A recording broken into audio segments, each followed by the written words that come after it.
Pada waktu itu Kaisar Agustus mengeluarkan suatu perintah menyuruh mendaftarkan semua orang di seluruh dunia. Inilah pendaftaran yang pertama kali diadakan sewaktu Quirinius menjadi gubernur di Syria. Karena itu pergilah semua orang mendaftarkan diri masing-masing di kotanya sendiri.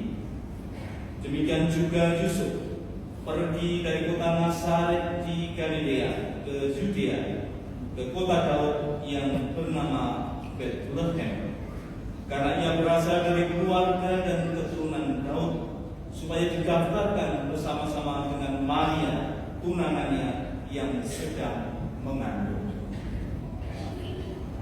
Ketika mereka berada di Bethlehem, tibalah waktunya bagi Maria untuk bersalin, dan ia melahirkan seorang anak laki-laki, anaknya yang sulung. Lalu dibungkusnya anak itu dengan kain lampin dan dibaringkannya di dalam palungan, karena tidak ada tempat bagi mereka di rumah penginapan. Di daerah itu ada gembala-gembala yang tinggal di padang, menjaga kawanan ternak mereka pada waktu malam. Lalu berdirilah seorang malaikat Tuhan di dekat mereka, dan kemuliaan Tuhan bersinar meliputi mereka, sehingga mereka sangat ketakutan. Kata malaikat itu kepada mereka, "Jangan takut, sebab sesungguhnya aku memberitakan kepadamu kesukaan besar untuk seluruh bangsa. Hari ini telah lahir bagimu Juru Selamat, yaitu Kristus Tuhan di kota Daud. Inilah tandanya bagimu. Kamu akan menjumpai seorang bayi dibungkus dengan kain lampin dan terbaring di dalam palungan." Tiba-tiba tampaklah bersama-sama dengan malaikat itu sejumlah besar bala tentara surga yang memuji Allah, katanya, "Kemuliaan bagi Allah di tempat yang maha tinggi, dan damai sejahtera di bumi di antara manusia yang berkenan kepadanya."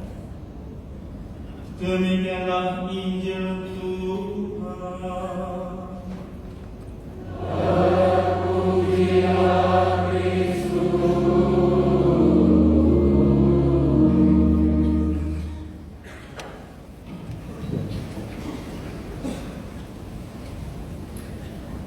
Jangan takut, sebab sesungguhnya aku memerintahkan kepadamu kesukaan besar untuk seluruh dunia. Hari ini telah lahir bagimu Juru Selamat, yaitu Kristus di kota Daud. Bapak Ibu, saudara-saudara yang terkasih dalam Tuhan, hari ini kita kembali merayakan, bergembira, bersyukur bersama, sambil mengenangkan kembali peristiwa terbesar dunia, yaitu kelahiran Tuhan kita Yesus Kristus. Kelahiran Yesus Kristus ini sungguh nyata, bukan dongeng, bukan halusinasi, tetapi ini sungguh-sungguh peristiwa yang terjadi di dunia di zaman Kekaisaran Agustus, dan ketika Quirinius menjadi wali negeri Syria.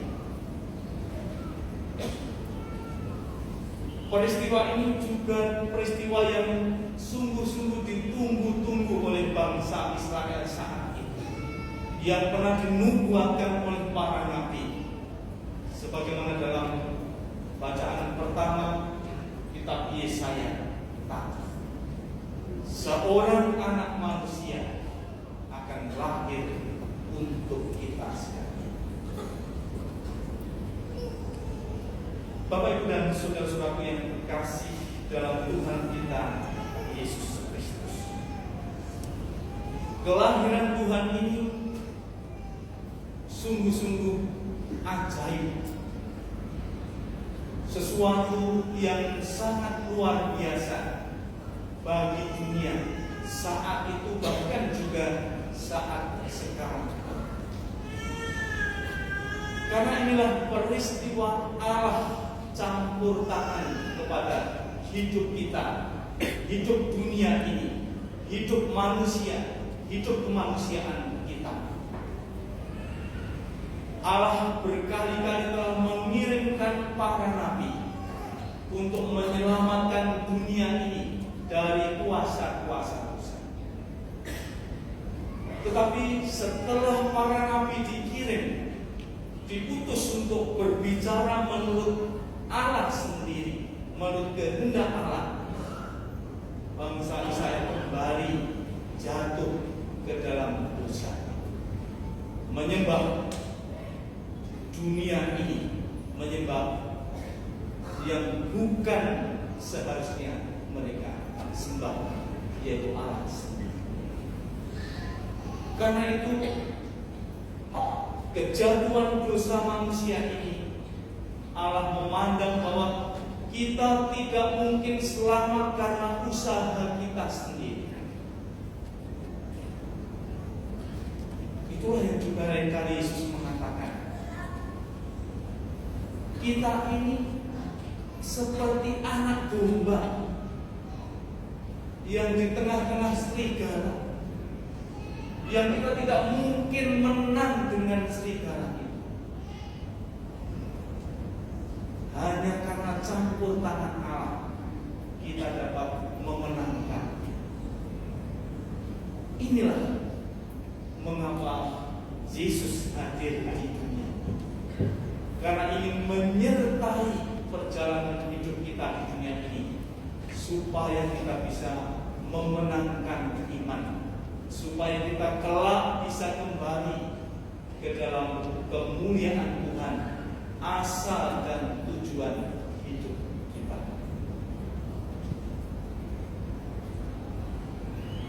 Allah yang menjadi manusia inilah yang seringkali disebut sebagai inkarnasi, campur tangan Allah dalam kehidupan kita.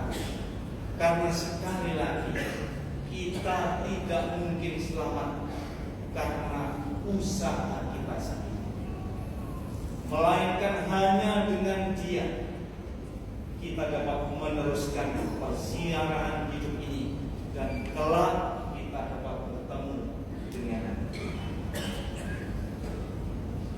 peristiwa inkarnasi ini. Allah yang menjadi manusia ini membuat kita bangsa manusia, membuat pada saat itu orang-orang Israel melihat Allah sendiri, mendengar sabda Tuhan sendiri, bergaul, berbicara dengan Tuhan sendiri, mendengarkan nasihat.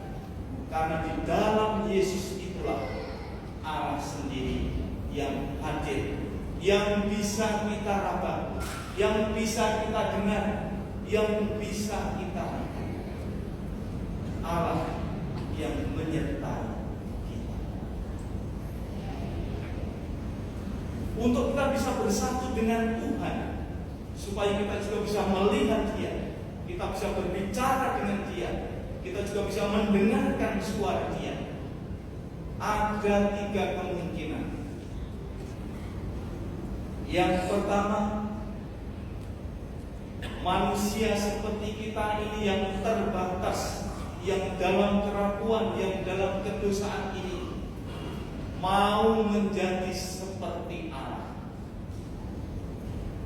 Dan itu kemungkinan yang tidak mungkin.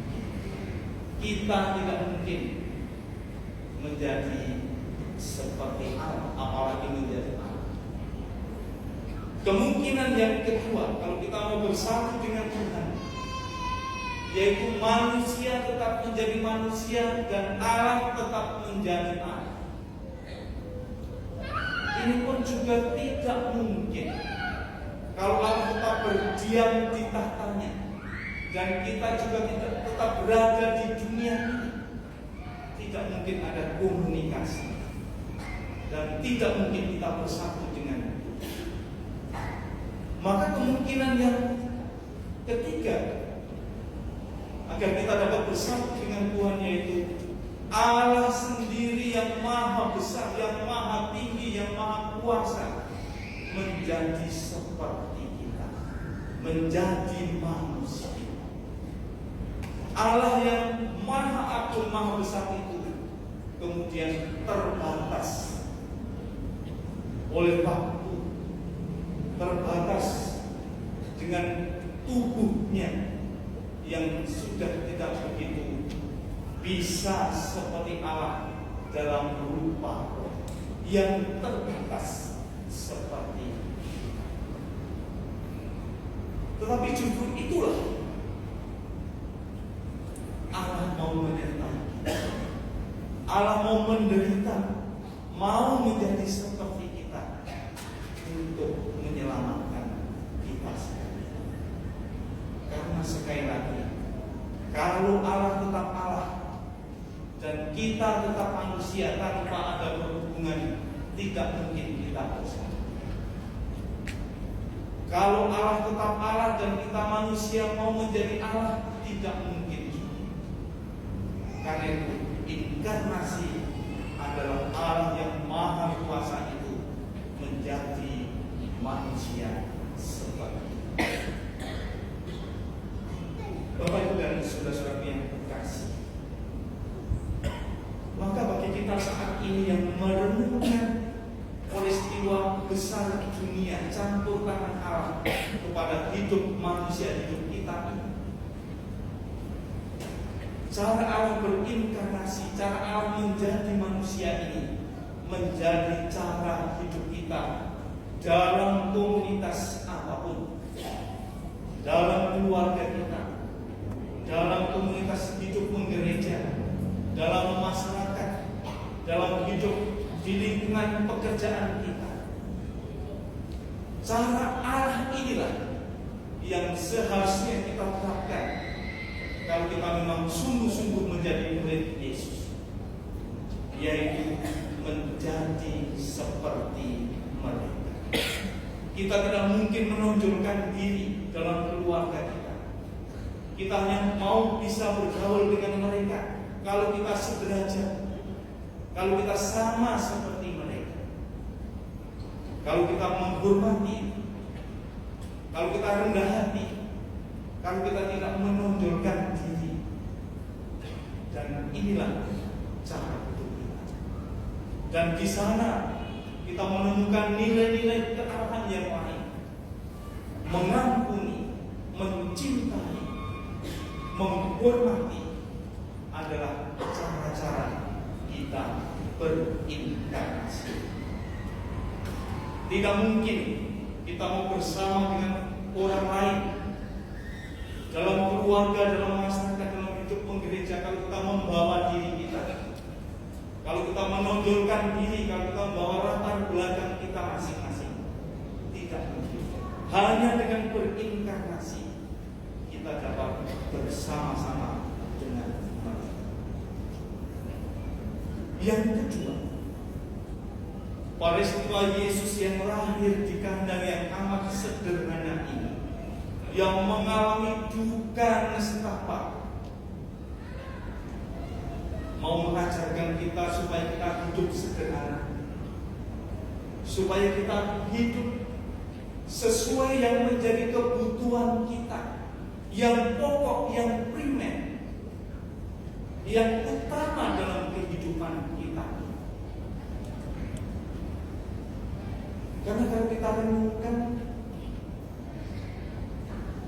apabila kita hidup di Jakarta ini, yang kebutuhan pokok kita sudah terpenuhi, maka lain kali yang menyusahkan hidup kita itu karena kita keinginan-keinginan kita untuk memenuhi tuntutan gaya hidup kita ini, bukan lagi kebutuhan. Karena kebutuhan kita sebenarnya cukup.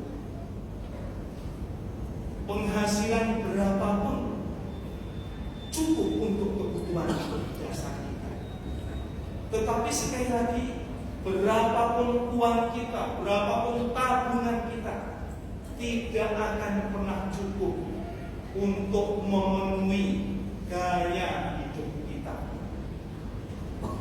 Dan itulah yang seringkali membuat kita jatuh ke dalam dosa. Karena tuntutan untuk aksesoris kehidupan kita ini, untuk mencari yang wah, untuk memperoleh sebanyak-banyak, bukan yang utama, bukan dalam kesederhanaan seperti yang telah dilakukan oleh keluarga kudus Nazaret. Mari Bapak Ibu dan saudara-saudara yang terkasih, setelah kita mendengarkan warta Tuhan ini, supaya kita hidup mengikuti caranya, cara Allah menyelamatkan dunia dengan inkarnasi ini. Kita juga diminta untuk hidup sederhana, mencari yang menjadi kebutuhan kita. Dan apabila kebutuhan kita sudah cukup, mari kita berikan, kita solidir kepada begitu banyak berjuta-juta orang yang belum bisa memenuhi kebutuhan dasar. Mari kita ulurkan tangan untuk mereka, sekaligus kita memutuskan keputusan-keputusan iman supaya berani mengubah kita untuk mengutamakan yang pokok, yang primer. Dan sekali lagi, mari kita tidak hidup dalam kemewahan untuk memenuhi tuntutan gaya hidup kita. Tuhan memberkati kita sekalian.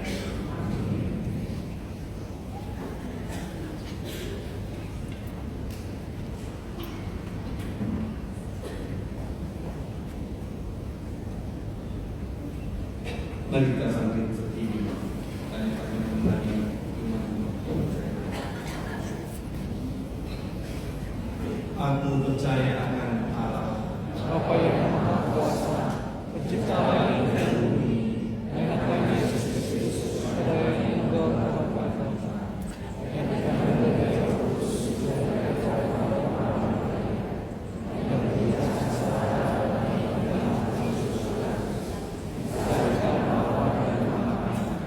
Dia turun cepat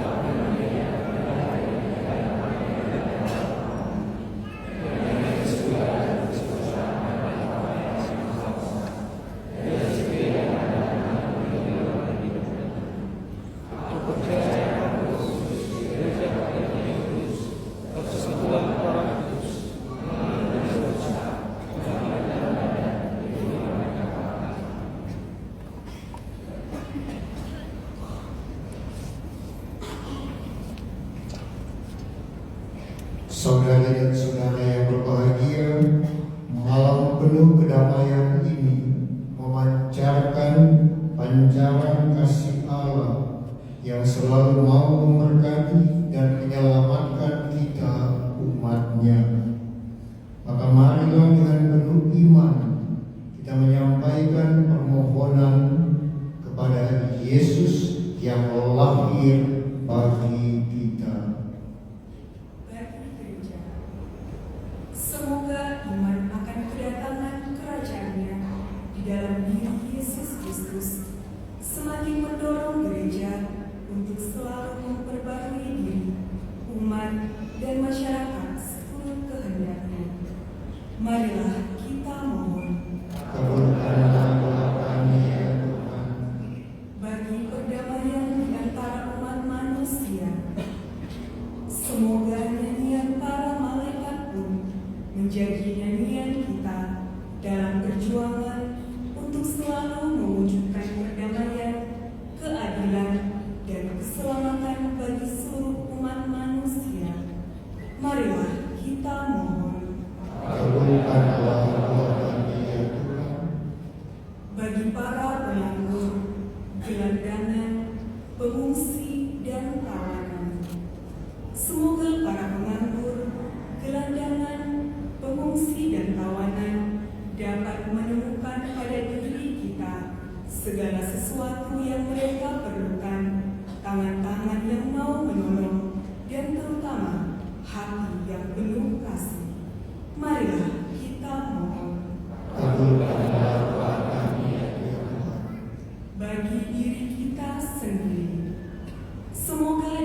kesuasanaan kegembiraan perayaan Natal ini, kita mengingat dan berdoa bagi mereka yang lemah, miskin, tersingkir dan menderita, agar kehadirannya di palungan memberikan kekuatan kepada mereka. Marilah kita mohon. Kabulkanlah doa kami ya Tuhan.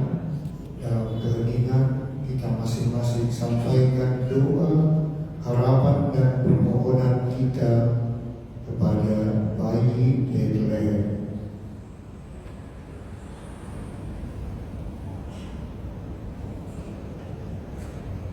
Marilah kita mohon. Allah Bapa Maha Pengasih dan Penyayang, kami mohon pandanglah kami dengan kasih sayang-Mu, agar kami semakin sadar bahwa Engkau beserta kami dan kami umat-Mu, bahwa Engkau Bapa kami dan Putri-Putra demi Kristus Tuhan dan pengantara kami.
Berdoalah saudara-saudara supaya persembahan